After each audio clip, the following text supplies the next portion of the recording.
नमस्कार दोस्तों, स्वागत है आपका हमारे चैनल वीपी टीचर पॉइंट पर। तो दोस्तों, आज के इस वीडियो में हम हिंदी साहित्य के महाकवि सूरदास जी द्वारा रचित सुप्रसिद्ध पदों का अध्ययन करेंगे। हम जानेंगे गोपियों तथा उद्धव के बीच की बातचीत को। इसके साथ ही हम माता यशोदा के उस भाव संदेश को भी समझेंगे जो उन्होंने देवकी के लिए भेजा था। संदेशो देवकी सुकह्यो। यह वीडियो आपकी परीक्षाओं के दृष्टिकोण से बहुत महत्वपूर्ण होने वाला है, इसलिए इसे अंत तक जरूर देखें। तो चलिए शुरू करते हैं। हमने पिछली वीडियो में पढ़ा उद्धव मन न भय 10-20। जब उद्धव जी निर्गुण ब्रह्म की उपासना के लिए कहते हैं तो गोपियाँ उत्तर देती हैं कि उद्धव मन न भय 10-20। उद्धव जी, मन तो 10-20 नहीं है, तो आपके निर्गुण ब्रह्म की उपासना कौन करे? तो अब वही निर्गुण ब्रह्म का परिचय लोग पूछ रही हैं कि निर्गुण कौन देश को वासी, मधुकर कही समझाई, सौदे भूजति साच नहासी। को है जनक कौन है जननी, कौन नारी को दासी। कैसे बरन भेष है कैसो की रस में अभिलाषी। पावे गोपुन कियो आपनु, जोरे करोगे गासी। सुनत मौन है रही बाबरो, सूर सबे मतिनासी। हम पहले इसके प्रसंग को देखेंगे, फिर आके एक एक शब्द के अर्थ को समझेंगे। तो चलिए पहले प्रसंग देखते हैं। यहाँ पे आपके कठिन शब्दार्थ दिए हुए हैं। सौ का अर्थ होता है शपथ, साच का सत्य, हासी का हंसी करना, और वरण का वर्ण, अभिलाषी का इच्छुक, और गासी का छल और कपट। संदर्भ आपको पिछली वीडियो में बताया गया है, आप जाके पिछली वीडियो ज़रूर देखें। सारे पदों को एकदम आसान भाषा में समझाया हुआ है, तो जाके आप देखिए। तो चलिए प्रसंग देखिए। ब्रज में पहुंचकर उद्धव गोपियों को निर्गुण ब्रह्म का उपदेश देते हैं। गोपियां साकार ब्रह्म की उपासक हैं, वे उनकी बात को गंभीरता से नहीं सुनती और उद्धव द्वारा बताए गए निर्गुण ब्रह्म का उपहास भ्रमर के माध्यम से करती हैं। निर्गुण कौन देश को वासी। निर्गुण मतलब निर्गुण ब्रह्म, कौन मतलब कौन, देश को वासी, वासी मतलब कि वास करने वाले हैं। गोपियाँ कहती हैं कि हे उद्धव, निर्गुण ब्रह्म किस देश के निवासी हैं, किस देश में रहने वाले हैं। मधुकर कहीं समझाई सौदे। मधुकर होता है भ्रमर, तो भ्रमर ही कह के उद्धव जी को संबोधित कर रही हैं कि मधुकर कही समझाई सौदे। सौ मतलब कि शपथ दे, दय मतलब देकर, बूझती पूछ रही हैं, साच नहासी सच्ची सच्ची हंसी नहीं कर रही हैं। गोपियाँ कह रही हैं कि हम शपथ देकर सच सच पूछती हैं, हंसी नहीं करती। को है जनक, कहने कि जनक मतलब कि पिता। कौन है जननी, जननी मतलब माता। कौन नारी, नारी मतलब उनकी नारी कौन है, पत्नी कौन है। को दासी, दासी कौन है। निर्गुण ब्रह्म का जो आप उपदेश दे रहे हैं, निर्गुण ब्रह्म के पिता कौन है, माता कौन है, और उनकी नारी कौन है, और उनकी दासी कौन है। कैसे बरन भेष है कैसो। बरन मतलब वर्ण, भेष मतलब वेशभूषा। की ही रस में अभिलाषी, की ही रस में, रस में मतलब उनकी इच्छा, उनकी किस रस में उनकी अभिलाषा है, इच्छा है, क्या उनको ज़्यादा पसंद है। वर्ण मतलब रंग, कैसा उनका रंग है। भेष कैसो, उनका वेश कैसा है। कि ही रस में अभिलाषी, और वे किस रंग में, किस रस में अधिक लगाव रखते हैं, अधिक इच्छा रखते हैं। पावे गो पुण्य कियो आपने। पावो, गो मतलब पाओगे, पुण्य मतलब कि बार बार, फल,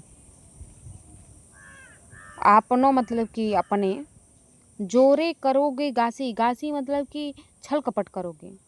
तो गोपियाँ यहाँ पे कह रही हैं कि यदि तुम कपट करोगे तो उसका फल स्वयं पाओगे। सुनत मौन हुए रहो बाबरो। बाबरो कह रही हैं उद्धव जी को, उद्धव जी क्या हो जाते हैं, बाबरे हो जाते हैं, बूढ़ से हो जाते हैं। सुनत मौन, सुनत मतलब सुनते ही, मौन वह मतलब हो जाते हैं, रहो बाबरे, बावरों से रह जाते हैं, मौन रह जाते हैं, बावरों से हो जाते हैं। सूर सबे मतिनासी, और सभी की मति क्या हो जाती है, नष्ट हो जाती है, विवेक समाप्त हो जाता है। मति मतलब विवेक, बुद्धि।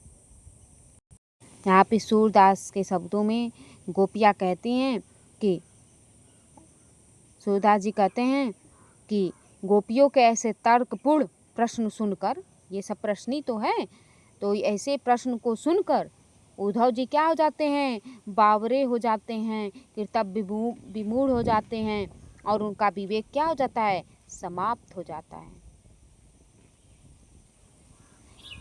तो इसमें आपका ब्रज भाषा है, इसमें वियोग श्रृंगार है, और ये बहुत बहुत बहुत इम्पॉर्टेंट है आपके एग्ज़ाम के लिए। ये तो आता ही है, अगर नहीं कुछ है ये ज़रूर आता है सूरदास जी के पद से, ये बहुत महत्वपूर्ण है। अब चलिए लास्ट वाला हम देखते हैं, इसके पहले का सभी हम देख लिए हैं, अब अंतिम वाला देखेंगे। चलिए ये अगला देखते हैं। संदेशो देवकी सुकहियो, हव तो धाय तिहारे सुत की, दया करत ही रहियो, जदपि टेव तुम जानती उनकी, तव मोही कहीं आवे, प्रात होत मेरे लाल लड़ते, माखन रोटी भावे, तेल उबटनो अरु तातो जल ताहि देखि भजी जाते, जोई जोई मांगत सोई सोई देती, क्रम क्रम कर के नहाते। सूरपति की सुनि मोहि रैन दिन बढ़ियो रहत उर सोच, मेरो अलक लड़े तो मोहन हुई है करत संकोच। अब तो हमने माता जसोदा नंद जी की बात कर ली है, फिर उद्धव जी गोपियों की बातचीत कर ली है। अब उद्धव जी और माता जसोदा की बात करेंगे कि माता जसोदा उद्धव जी से क्या संदेश भेजती हैं देवकी जी के लिए। चलिए पहले प्रसंग देखेंगे, कठिन शब्दार्थ देखेंगे, फिर आके एक एक शब्द के अर्थ को समझेंगे। देखिए शब्दार्थ का, धाई, धाई धाई किसको बोला जाता है, माँ के समान बच्चे का जो पालन करने वाली स्त्री होती है उसको धाई बोला जाता है। टेव मतलब आदत, लड़ैते मतलब लाडले, तातो मतलब गर्म, उर मतलब हृदय, और सोच का होता है चिंता, और अलग लड़ैते का प्यारे दुलारे हमारे कौन हैं, श्री कृष्ण हैं। प्रसंग देखेंगे कि प्रस्तुत पद में स्नेह की साक्षात प्रतिमा यशोदा के दुखी हृदय की पुकार व्यक्त हुई है। उनका पुत्र श्री कृष्ण देवकी के पास मथुरा चला गया है, यशोदा ने उद्धव के द्वारा देवकी को संदेश भेजा है। यहाँ जो देवकी हैं, देवकी जी के ही पुत्र श्री कृष्ण थे, और जब कंस मामा मारना चाहते थे तो जो श्री कृष्ण जी के पिता थे वो अपने वासुदेव जी अपने सर पे लेकर उनको माता जसोदा के पास छोड़कर चले गए थे। जब श्री कृष्ण जी बड़े हुए तो कंस को मारने के लिए वहाँ गए और वहीं रह गए देवकी जी के पास। अब देवकी जी के ही पास है माता जसोदा यहाँ अकेली हैं। जब उद्धव जी आते हैं तो माता जसोदा अपना उद्धव जी से संदेश भेजती हैं कि देवकी जी से कहिएगा। संदेशो देवकी सो कहियो, संदेशो संदेश, देवकी माता देवकी, सो मतलब से, कहियो मतलब कहिएगा, कहना। कह रही हैं यहाँ पे यशोदा जी उद्धव जी से कि हे उद्धव, तुम मेरा यह संदेश देवकी से कहना। हो तो धाय तुम्हारे सुत की, सुत मतलब कि पुत्र की, तिहारे मतलब तुम्हारे, धाई मतलब धाय, हो तो हूँ, कह रही कि मैं तो तुम्हारे पुत्र की धाय हूँ, दया करत ही रहियो, दया मतलब कृपा, करत ही रहियो, रहियो मतलब रहना। कह रहे हैं कि अतः मुझ पर कृपा करती रहना। यद्यपि टेव तुम जानती उनकी, टेव का मतलब कि आदत, यद्यपि मतलब यद्यपि, तुम जानती, जानती मतलब जानती हो उनकी, तो मोहि कहीं आवे, तो भी कुछ कहना चाहती हूँ। मोहि मतलब मैं, कहीं आवे मतलब कहना चाहती हूँ। कह रहे यद्यपि उनकी आदत तुम जानती हो, किंतु मैं कुछ कहना चाहती हूँ। प्रात होत मेरे लाल लड़ैते, लड़ैते मतलब कि लाडले, लाल मेरे श्री कृष्ण, लाडले श्री कृष्ण मेरे, प्रातः काल होते ही माखन रोटी भावे, माखन रोटी भाती थी, अच्छी लगती है। कहने की सवेरा होते ही मेरे लाडले कृष्ण को माखन रोटी अच्छी लगती है। तेल उबटनो, तेल उबटन तो आप जानते ही होंगे। उबटन तेल, तातो मतलब गरम जल, और मतलब और कह रहे हैं कि उबटन तेल और गरम पानी को देखते ही, ता ही देखते ही भजी जाते, भजी मतलब भाग जाते। कहने हैं कि तेल उबटन और गरम पानी को देखते ही भाग जाते थे। जोई जोई मांगत, जोई जोई जो मांगत मांगते, सोई सोई देती, वो दे देती। क्रम क्रम धीरे धीरे करके नहाते थे, धीरे धीरे क्रम से करके नहाते थे।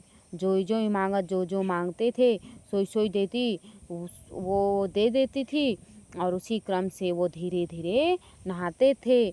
सूर पथिक सुनि मोहि रैन दिन, रैनी मतलब दिन रात, मोहि मतलब मुझको।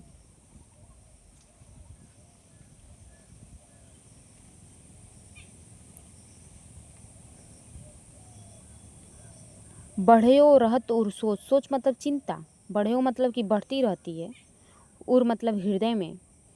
कह रहे हैं यहाँ पे कि सूरदास कहते हैं कि यशोदा को रात दिन चिंता सताती है। मेरो अलक लड़े तो मोहन, मेरो अलक लड़े तो मतलब लाडले, अलक मतलब प्यारे दुलारे, मोहन मेरे प्यारे दुलारे मोहन, वह करत संकोच, वो मांगते हुए क्या करते होंगे, संकोच करते होंगे। सूरदास जी कहते हैं कि यशोदा को दिन रात यही चिंता सताती है रहती है कि वहाँ मेरे प्यारे दुलारे कृष्ण संकोच करते होंगे। हम एक बार फिर से सभी के अर्थ को समझेंगे। संदेशो देवकी सो कहियो, यहाँ पे यशोदा उद्धव से कहती हैं, हे उद्धव मेरा यह संदेश देवकी से कहना, उनसे कहना कि मैं तो हाँ तो धाय तुम्हारे सुत की, मैं तो तुम्हारे पुत्र की धाय हूँ, दया करत ही रहियो, अतः कृपा करती रहें। यद्यपि टेव तुम जानती उनकी, यद्यपि तुम उनकी आदत जानती हो, तो मोह कहीं आवे, फिर भी मैं कुछ कहना चाहती हूँ। प्रातः होत मेरे लाल लड़ैते, प्रातः काल होते ही मेरे लाडले कृष्ण को माखन रोटी भावे, माखन रोटी अच्छी लगती है। तेल उबटनों और तातो जल, तेल उबटन और गर्म पानी को देखते ही ताही देख भजी जाते, देखते ही भाग जाते थे। जोई जोई मांगत, सोई सोई देती, जो मांगते थे वो देती थी, और धीरे धीरे करके वो नहाते थे। सूर पथक सुनी मोहि रैन दिनी, सूरदास जी कहते हैं कि यह सुनकर, यह सोचकर मुझे दिन रात यही चिंता लगी रहती है, मेरे हृदय में यही चिंता लगी रहती है कि मेरो अलग लड़े तो मोहन हुए हैं करत संकोच, मेरे लाडले प्यारे दुलारे कृष्ण मोहन संकोच करते होंगे। हमने सूरदास जी के पद जो 11 हैं उन 11 पद को बड़े अच्छे से समझ लिया है। अब आपका भी एक डाउट बचना नहीं चाहिए। अगर डाउट बचता है तो आप कमेंट में ज़रूर बताएं। तो दोस्तों, आज हमने सूरदास जी के पदों कृष्णदेव के संदेश को विस्तार से समझा। उम्मीद है आपको यह व्याख्या अच्छे से समझ आई होगी और एग्ज़ाम से मददगार साबित होगी। पूरे हमने पाठ को समाप्त कर लिया है। अब अगले पाठ तुलसीदास जी के ऐसे ही पद को पढ़ेंगे। तो अगर आपको यह वीडियो पसंद आई हो तो इसे लाइक करें, अपने दोस्तों के साथ शेयर करना न भूलें, क्योंकि ऐसे अर्थ आपको कोई नहीं बताने वाला है। और हिंदी साहित्य और परीक्षा से जुड़े ऐसे ही वीडियो देखने के लिए हमारे चैनल को सब्सक्राइब ज़रूर करें, बेल आइकन दबाएं। तो मिलते हैं अगली वीडियो में। तब तक के लिए पढ़ते रहिए, आगे बढ़ते रहिए। धन्यवाद।